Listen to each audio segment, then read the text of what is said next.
মানুষের হক মেরে তুমি যদি গিয়ে সিজদায় করে জান্নাত খোঁজো, তাহলে কোনো লাভ হবে না। আমি লেখাটা দেখে হাসলাম এবং ভাবলাম, কত মানুষ মনে কষ্ট দিয়েছে, সেগুলো হিসেব করে যদি বদদুয়া দেই, তাহলে হয়তো তাদের কপালে কোনোদিনও জান্নাত জুটবে না।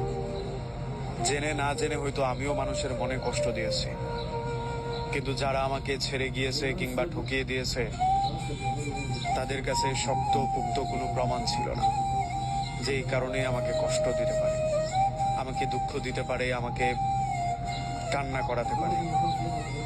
জীবন এমনই, তবুও আমরা জীবন ভালোবাসি, জীবনকে উদযাপন করি, এই জীবনকে আমরা লালন করি। মানুষ আমাদেরকে কষ্ট দেয়, দুঃখ দেয়, কিছু কিছু জায়গা থেকে আমরা হেসে চলে আসি, আর কিছু দুঃখের কষ্ট আমরা বুকে জমিয়ে চলে আসি।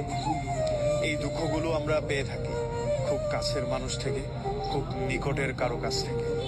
এই দুঃখগুলোর কোনো বহিঃপ্রকাশ হয় না, এই দুঃখগুলো প্রকাশ করা যায়।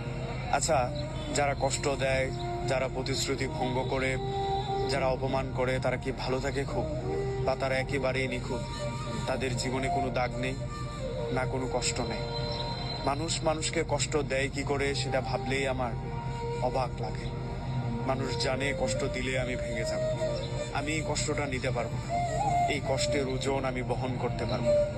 তবুও কি নিরবিচ্ছিন্নভাবে মানুষ আমাদেরকে কষ্ট দিয়ে যায়, এগুলো আমরাও সয়ে যাই, মেনে নেই, মানিয়ে নেই।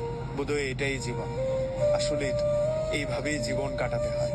এইভাবে কাটাতে কাটাতেই এক সময় আমরা মৃত্যুর সাথে দেখা করে ফেলি। মৃত্যু আমাদেরকে পরপারে নিয়ে যায়, হিসেব হয়, তারপরে সব শেষ হয়ে যায়। এই শেষ হওয়া থেকেই আবার হয়তো নতুন কিছুর উৎপত্তি, নতুন কিছুর উদ্ভাবন। থাক, সব মানুষকে অভিশাপ দিলে বোধহয় নিজের জন্যও ভালো হবে না, কারণ আমিও তো অনেককেই কষ্ট দিয়েছি। তবুও মানুষ কষ্ট পাবে জানার পরেও এভাবে কষ্ট না দিলেও পারে, কষ্ট হয়, তবুও মানুষ এই কষ্টটাই বারবার দিয়ে যায়। তাই মানুষের প্রতি কোনো অভিযোগ না রেখে ক্ষমা করে দেওয়াটাই সবচেয়ে ভালো।